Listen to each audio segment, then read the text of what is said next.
Thank you. And I'll let you pull up our presentation, please. So good afternoon, everyone. My name is Dr. Whitney Boyd, Director of Community Impact here at the Community Foundation. First, thank y'all for spending your lunch hour with us. If you're like me, your stomach may or may not also be growling right now. So we'll try to get you out in plenty of time that hopefully you can take a moment to have some nutrients for yourself. So thank y'all though again for joining us during the lunch hour so that we can share more with you about this grant cycle. So today we will be talking through both the animal welfare, equine therapy, and the conservation and environment grant cycle. So if you start hearing me talk about cats and dogs, but you do gardens, don't be alarmed. We're talking about both in one meeting. So we'll kind of break up both RFPs and talk through that with you. So we'll give an overview about the Community Foundation, and then we'll talk to you all about the grant cycles. Then Susan will come and talk to you about the application process, and Sabrina will share some things with you all regarding just some tips and tricks that we encourage you to consider as you're writing your grants. And then we'll have plenty of time at the end for question and answer. So please make sure that you stay on mute during the presentation. If you have any questions, you can drop those in the chat box, and we'll make sure that we address those at the end. So greetings from our wonderful community impact staff. You've heard from me, Whitney. We also have Sabrina Connor, who is newest to our team, and we're very grateful to have Sabrina and her strengths and background here. She's our community impact program officer. You'll get to know Sabrina more as the days and months come. And then you all maybe have hopefully communicated in some shape, form, or fashion with Susan Van Meter, who is our community impact grants coordinator, who loves working with our nonprofits and connecting with each of y'all. So thank you to Sabrina and Susan for all the work that y'all do to make community impact happen. I personally appreciate you both and your commitment to nonprofits and our community. So the North Texas Community Foundation, we were established in 1981. So we are approaching our 45th year anniversary. Our job here is to help donors meet the needs of our community by helping connect them with their resources to community needs and solutions to community-wide issues that they care about most. So we have an overall team here at the foundation of 22 people across all of our departments. We serve over 400 fund holder families. And in 2024, our fund holders and through NTCF, we granted out $47 million to support issues across the spectrum that are important to our fund holders. So we always appreciate all of our endowed funds, fund holders, and private foundation partners and other donors who help to support our work. So what you're all here today for, let's talk through the eligibility for what we're going to start with our animal welfare RFP. So you all, hopefully you've seen the RFP. If you have not, you can go to our website. It's available there. And if you got the email, you would have seen some different links and things for you to learn more about that.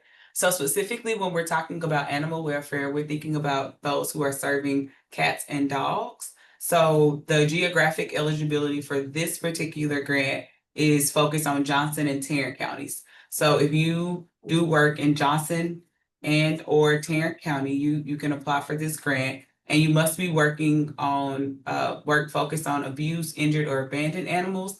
One of the things across all of these grants that you'll hear me continue to reiterate is that the organizations must be a 501c3 organization. So you must be recognized by the IRS as a 501c3 nonprofit.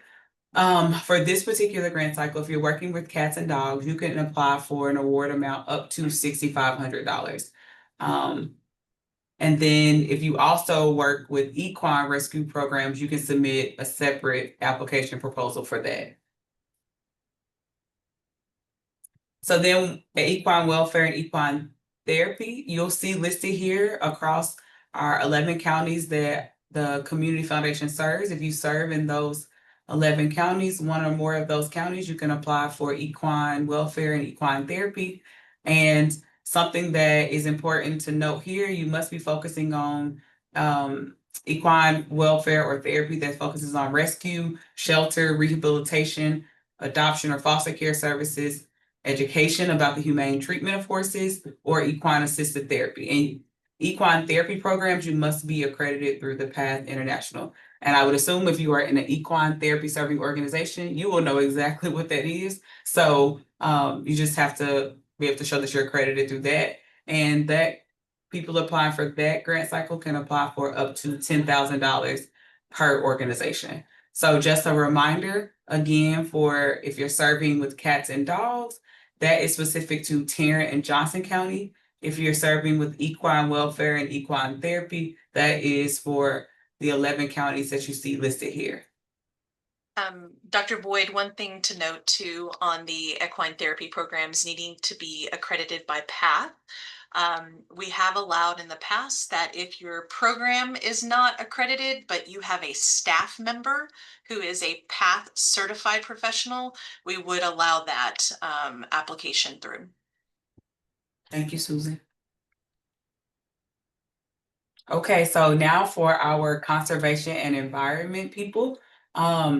If you are specifically looking at promoting conservation and environmental stewardship across open spaces here in North Texas, as I say North Texas, I really mean the 11 counties that you have, that you see listed here. So organizations that have work where you're preserving and promoting conservation and environment in these 11 counties, you can apply for our conservation and environment grant cycle.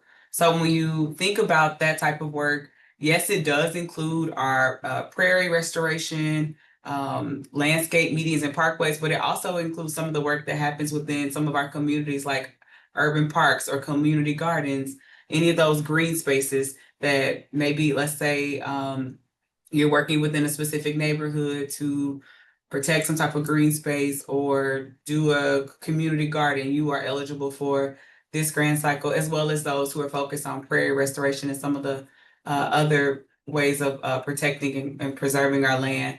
But also programs providing education regarding the importance of land and natural resources are also eligible to apply. If you are doing work that is utilized for agricultural purposes and wildlife or botanical resources, also thinking about organizations that are helping to build on existing conservation efforts. So perhaps you have a larger scheme of work that you're doing, you can apply for funding to support that. Something to note is if your program is focused on educational programming, let's say that you have a youth-based program where you're talking to them about the importance of conservation environment or them understanding native species, any of those things, you can apply for up to $7,500 per organization. If you're focused on actual land conservation projects, you can apply for up to $25,000. So I'm going to pass it over to Susan, who's going to walk you through the actual application and what that process looks like. For those of you that have been around for a while, this is going to look familiar to you, but for those of you that are new to us, our website is up here at the top, northtexascf.org. So once you go to our landing page, you're going to hover over the word nonprofit at the top of the page, and you're going to have a ladder that drops down. And you can click on animal welfare or land conservation, whichever area that you are interested in. And you're going to be able to get access to the RFP as well as access to our grant portal. And hopefully by tomorrow, we'll have this video up if you need to access the video again. So this is what the animal welfare page looks like. And this is what the conservation and environment page looks like. So there's access to the grant portal and the RFP on both. Here is what our landing page for our grants portal looks like. If you are new to the foundation, you will need to create a new account. So you're going to make sure that you have your EIN information, know who your nonprofit leaders are, addresses, phone numbers, all of that good stuff. For those of you that have been here before, you will use the same email address and password that you've used previously to apply. And your applicant dashboard is going to look a little bit different if you are returning. Our company has made some upgrades, so there's just a slight difference in the way that landing page looks once you get into your applicant dashboard. Um, but you are still going to use that apply button in the top left-hand corner to access the grants that are open and available to you for applying. So once you click on that apply button, you will see two different things. You're going to see the nonprofit profile. This is not a grant application. This is just an application you can fill out to tell us about who you are, the work you do, if you have any emergency needs, and that allows us to be able to learn more about your organization. But if you are here and applying for an animal welfare grant, equine therapy, or conservation environment, you're going to click on that apply button under that section, and that will take you straight to the application. Um, this is a newer feature within the last couple of years. It's a collaborate feature. So if there are more than one person in your organization who helps apply for grants, or maybe you write them, but your director is the one who actually submits them, you have the ability to invite multiple people to collaborate on this application with you. Whoever the person is that starts the application is the person who will be responsible for sharing or the collaborating part of it. So you'll be able to add as many collaborators as you want on your application, and that collaborator will get an email notification that they have a collaboration application waiting for them. A part of the application, you're going to have a project budget and an organization budget. On the project budget, you will have a template available in the application to complete. Well, it is a one-page template, and we ask that you keep it one page. Make sure that you do not add any additional tabs on that page. And then keep it vertical. Please don't go horizontal. Please keep it vertical for us, and then reach out if you have any questions around that. One thing to note is it can get a little confusing if you're not as familiar with project budgets. So I wanted to kind of go over the top part where it says funding source and it says secured. So as you're thinking about this project that you are requesting funds for, and I'm just going to use this as an example, that your project is going to take $10,000. And your organization has an annual luncheon every year, and you have $3,500 from that annual luncheon that you earned that's going to go towards this project. And so you're going to put that as secured funding, that is funding you already know is in the bag that's going to go towards this project. The second section where it says funding source requested, this is going to be applications that you are putting out in the community to request funds to be able to support this project. So if you're requesting funds from us, then you want to make sure you write us in there and how much you are requesting from us. You want to put any other foundations, private foundations, government grants that are going to be sourced to put towards this project. You don't know yet if you're getting that funding, but we like to see that you are accessing other resources to be able to meet that need as well. And then, of course, at the very end of this project budget, you're going to see your project expenses. And that's where we want to see what that amount is that you're requesting, what that's going to cover. And then onto the organization budget. Again, there's going to be a template provided in the application for you. It is a one-page template. If you have a similar template, or not a template, but a similar budget that is a one-page budget that you've used, if it looks similar enough to this, you are welcome to use that and not have to use our template. However, if you are adding 4, 5, 25-page budget, that's really hard for our community volunteers who are reading these applications and volunteering their time to devote an entire amount of, a couple of hours to be able to review that. And so we really try to keep it to a one-page organization budget, so it's easier for those volunteers to consume the information that they are reading. Again, keep it vertical and be careful not to have additional tabs open. And then again, reach out if you have any questions. Um, and then this is always a great feature. I have written a number of grants that I've needed to save and come back to because I'm collecting information. So you have the ability to save your application up until the day that you need to submit. And you're welcome to save and return as many times as you need to.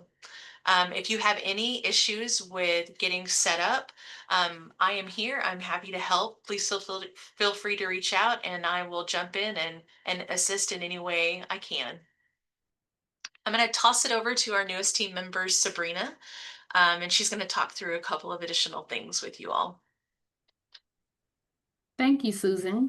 So this is hopefully helpful to you all as you start the process of writing your grants. So some tips that you can utilize. Write as if the reader knows nothing about your organization. So our grants committee is composed of community leaders and individuals. So just assume they've never heard of your organization or not familiar. So make sure that you're not using a lot of acronyms and making sure that you are explaining your organization as if it was to a stranger. Define what success looks like for your project. So for your specific grant request, make sure that you stipulate what success will look like for this project so they will understand. So it's not left to perception or assumption of what that might be. Of course, keep it simple and don't forget to proofread. So, and I might be going out of order, but I'll get to all of I'm going down the line. But so just have another set of eyes on it, because if you're writing it, you might miss simple things, but just make sure that before you hit submit that someone else has an opportunity to look over the grant application, to proofread, to make sure things are coming across clearly, and that it's exactly what you will want to submit. It's always good to have that second set of eyes, or 3 sets. Add a video and or a letter of support. This is not required, but it can strengthen your application if you add those additional things. Because again, remember that these are community leaders or community people who may not be aware. So any additional way that you can illustrate what your organization is, the impact that your organization makes, will be beneficial, or the support that you have from the community.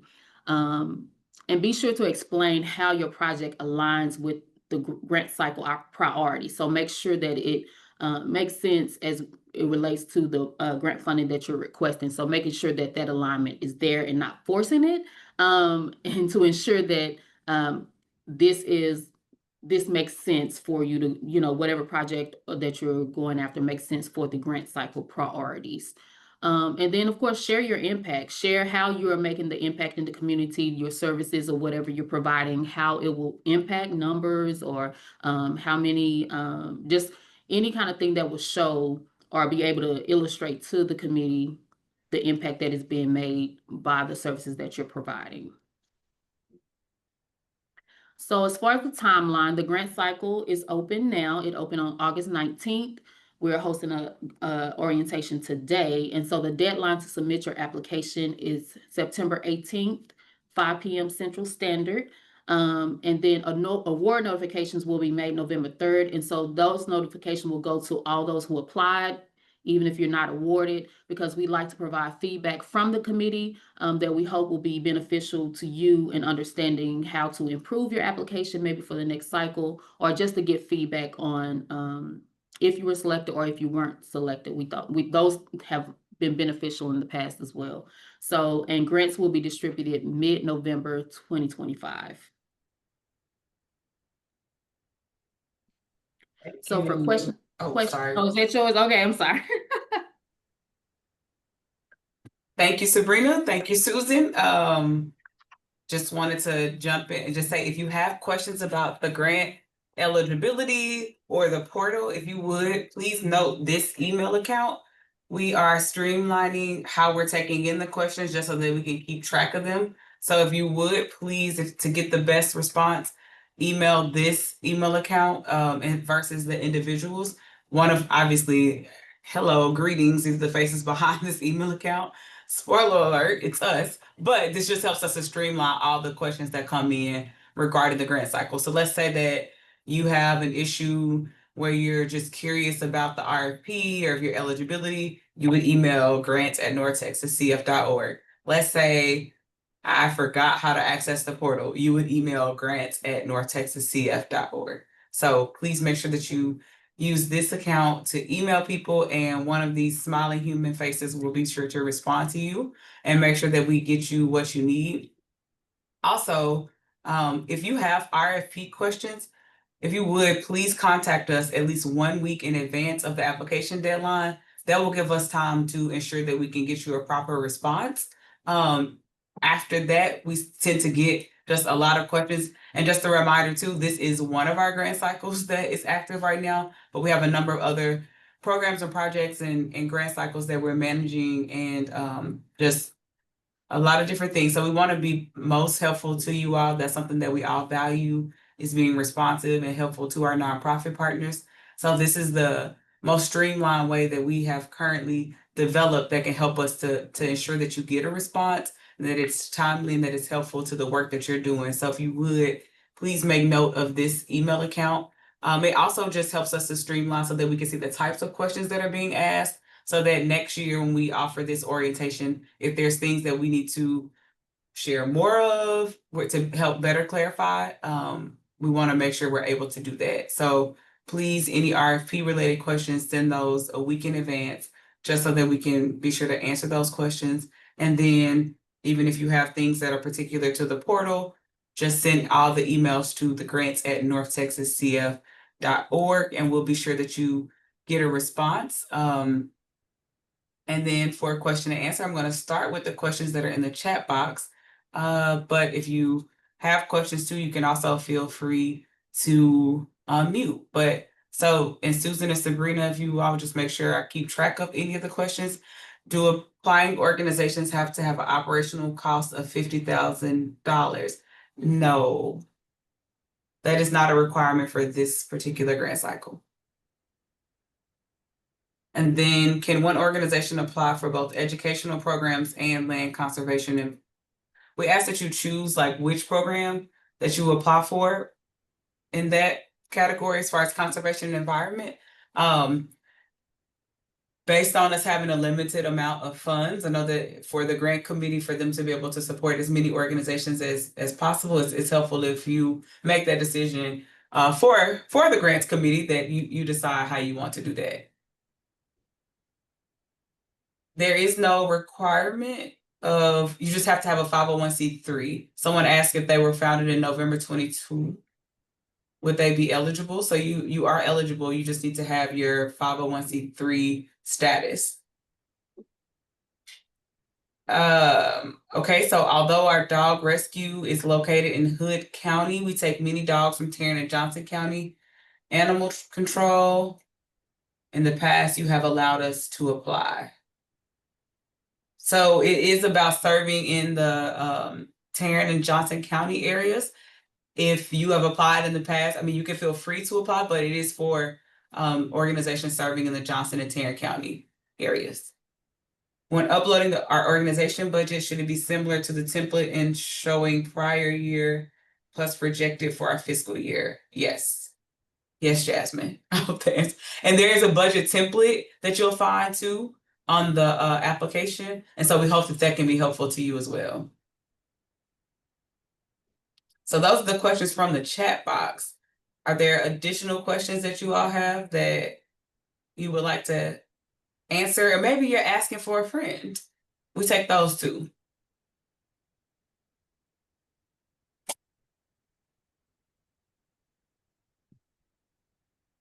And if you don't mind, if you would, I don't want to cause chaos in the chat box. We would love to know what organizations you're from. If you would just, I meant to ask that at the start, if you want to just drop your name and organization.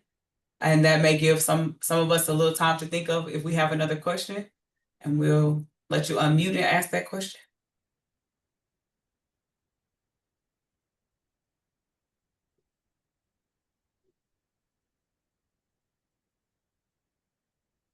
So we have people from Cristo Rey, Humane Society, North Texas Garden Schools of Garden Network, River Legacy, UNT, TCU, Riding Unlimited, Steps with Horses, Streams and Valleys, Great Plains Restoration Council. Thank y'all for joining us. Second Chance You all can read perfectly well, just like what I'm saying in the chat box. Keep like come home beautiful. But are there any other questions too? Thank y'all for sharing who y'all are with, just so that hopefully all of us are learning about some new organizations that maybe we didn't know about before too. So feel free to look up some of these wonderful organizations. And Mr. Rudy, I don't know if I saw your name in the chat box, but he's with the Community Food Bank. I'm just doing it for you, Mr. Rudy. I didn't want you to have to type a thing. Are there any other questions that we can answer at this time? Well, we hope that this was helpful to you all. We'll stay here if there's any more specific questions that anyone has. But other than that, you all can now access the application online. So through our website. If you don't currently get our RFPs, if you didn't get an email about today, we encourage you all to make sure you sign up for that. Also follow us on Instagram and LinkedIn and Facebook. And we look forward to continuing to engage. And a reminder, I just like to say this, the application is due at 5 p.m. Central Standard Time, like Sabrina said. There's nothing that we can do after that, as much as I would love to do that for any person. There's nothing that we can do. Also, please make sure you upload each individual item, because there's also nothing we can do if you don't upload that item before the end of the application cycle. So if you would do your due diligence on your own behalf, that will be really helpful to the process so that we can make sure we can move your application forward to the committee. So please do that. And oh, there's a question about what are you looking for in the video? It's just that it doesn't have to be a professional video at all. It's just something that you feel like best displays the work that you're doing. Something that showcases the great work that your organization is doing. And that's a good question. We have had people use their iPhones, iPads. We've had professional videos submitted, and it could be anything from a promotional video that just talks about your organization, or it could be you walking around your horse ranch telling us about the horses in your program. It just gives our grant review committee an opportunity to see you at work doing what you love. We have another question that came in, Whitney. It says, for conservation projects, are construction bids required prior to submitting the application? So Jasmine, sounds like you're getting ready to build something. You can submit the bids too. Yes. Thank you for seeing that question. So let's say you're building a greenhouse or something. I think you were at Crystal, right? Maybe you're doing something for your students to have access to fresh fruit. I don't know what you're doing, Jasmine, but you can also submit a construction bid. Yes. And I think, and Susan talked about this on the template, so perhaps some of your projects are beyond what you will be requesting funding for. There's a space on the template to talk about where you're accessing other funds. I will just say this too, because we, as Sabrina and Susan were sharing, we're using an external committee of folks who have experience in these different topic areas. And so this is just, if you see the question that talks about challenges or setbacks or any of that, please make sure you answer that question to the best of your ability. Talk about any challenges openly. That's important for them to see. I will say that based on some previous experience with the committees, I would rather you answer the question and just say any challenges or setbacks, and you can talk about how you'll mitigate those versus saying none. Because sometimes that gives some committee members a bit of a hang up when they see that there are none. If you don't, even if you're really great at your work, and we trust that you are, I think we all know that we may face some form of challenges or setbacks. So please feel free to be honest in your application about that, but you can also share how you're going to mitigate that. So any other questions? If not, if you don't want to stay to ask a more pointed question, you can feel free to go eat lunch, I hope. Thank you all so much. We appreciate it. We'll hang out a little bit longer. Thank you, Mary. Appreciate the kind words.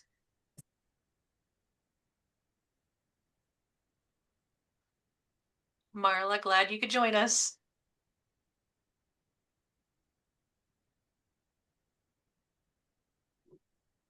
And Susan, I think we can stop the recording at this. Will do, no problem. Thank you.